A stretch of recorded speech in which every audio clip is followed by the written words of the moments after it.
Ne yiyor, ne içiyorsak o kadar sağlıklıyız. İyi bir beslenme alışkanlığının kemik erimesi miktarını azalttığı kesin. Öte yandan kırık oluştuğunda hastalara kelle paça çorbası veya kemik suyu içirilir. Ya da kırığın kaynamasını bozar diyerek balık yedirmezler. Bu bilgiler doğru mu? Bu videoda sizlere bu konudaki bilimsel verileri anlatacağım. Çocukların yetişkin yaşa gelene kadar yaklaşık yarısında en az bir kemiğinde kırık olur. 50 yaşını geçirmiş bayanlarda da hayatının sonuna kadar bir kalça kırığı gelişme riski %20'leri bulmaktadır. Yaşam uzadıkça da kırık gelişme ihtimali artmaktadır. Kırık geliştiğinde de alçılama veya ameliyat sonrası hasta ve hasta yakınlarının iyileşme sürecini hızlandırmak için arayışları artar. İlk olarak balık yemenin kırık iyileşmesini geciktirdiği inancından başlamak istiyorum. Bir kırık geçiren hemen herkes çevresinde böyle bir bilgi almıştır. Bu bilginin dayanağını bilimsel dergilerde araştırdım. Hiçbir şekilde böyle bir veri yok. Hatta balık yemenin özellikle koyu renk eti olan balıkların yaşlılardaki osteoporotik kırık oluşma riskini azalttığına yönelik çalışmalar da var.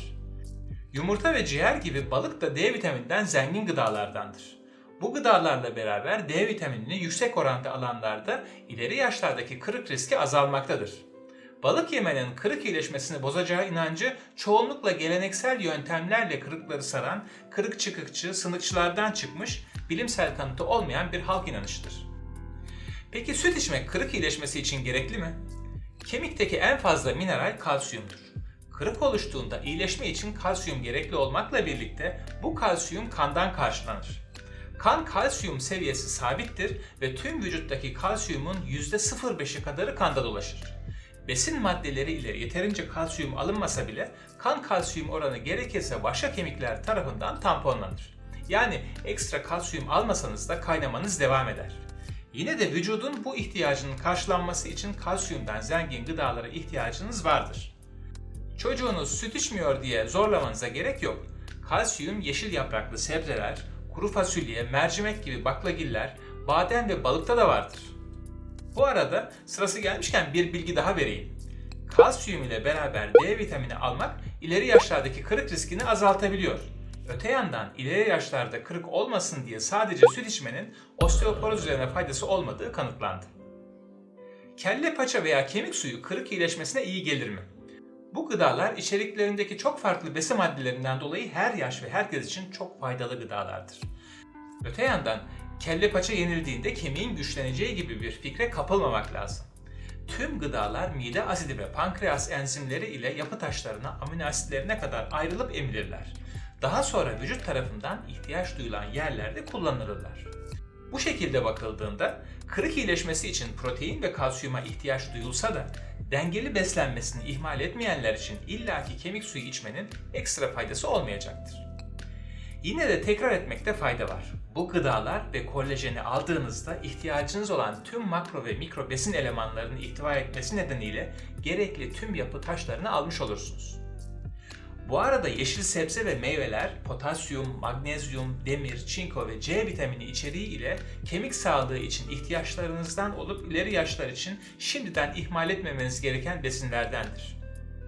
Kırık iyileşmesini bir yara iyileşmesi ve doku tamiri olarak görmek lazım. Kırık olduğunda kırık bölgesinde bir pıhtı oluşur. Bu kırık hattındaki pıhtının içine yeni kılcal damarlar gelişir. Oradaki hücreler kemik dokuyu yapar ve sonrasında bu dayanıksız kemik yeniden şekillenerek güçlenir. Bunu bir binanın inşasına benzetebilirsiniz. Binanın önündeki kum, çakıl ve çimentonun vücuttaki karşılığı kalsiyum ve diğer mineraller ile proteinlerdir.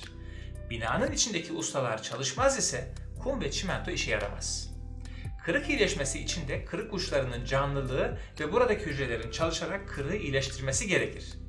Siz hastaya ne kadar kalsiyum ve protein yüklerseniz yükleyin, kırık uçları canlı ve aktif değilse kırık kaynamayacaktır. Bu yüzden yüksek enerjili ve parçalı kırıklarda kırık uçları çok hırpalanmış ve canlılığını yitirmiş olacak ve kaynaması uzayacaktır. Yine çocuk kırıkları daha hızlı iyileşir çünkü hücreler daha genç, aktif ve sayıca fazladır.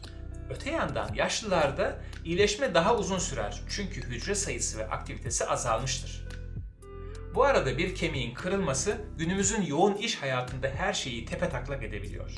Alçı, cihazlar ve ameliyat hekimin planlayıp uygulaması gereken tedavi yöntemleridir. Hastalar çok doğal olarak bir an önce iyileşme ihtiyacı ile ben ne yapabilirim diye sorarlar. Hekiminizin önerilerini uygulamak dışında yapabileceğiniz çok önemli bir şey var. O da eğer sigara içiyorsanız bu dönemde bırakmaktır. Sigaranın kırık iyileşmesi üzerindeki negatif etkisi geniş olarak çalışılmış ve kanıtlanmıştır. Sigara içenlerde kırık kaynaması gecikir. Örneğin tibia kırığı sigara içenlerde 38 haftada iyileşirken içmeyenlerde 30 haftada kaynar. Yine sigara içenlerde kaynamama oranı artar ve komplikasyon gelişme riski de artar. Böyle belalı bir dönem belki de sigarayı bırakmak için size iyi bir vesile olur. Son söz olarak kırık iyileşmesi doğal bir süreçtir. Dengeli beslenmenizi ihmal etmeyin. Sigara içiyorsanız bırakın. Tedavi süresince hekiminizin önerilerini uygulayın. Hayat boyu hareketliliğinize engel olacak bir kırık problemi yaşamamanız dileğiyle güzel günler sizlerle olsun.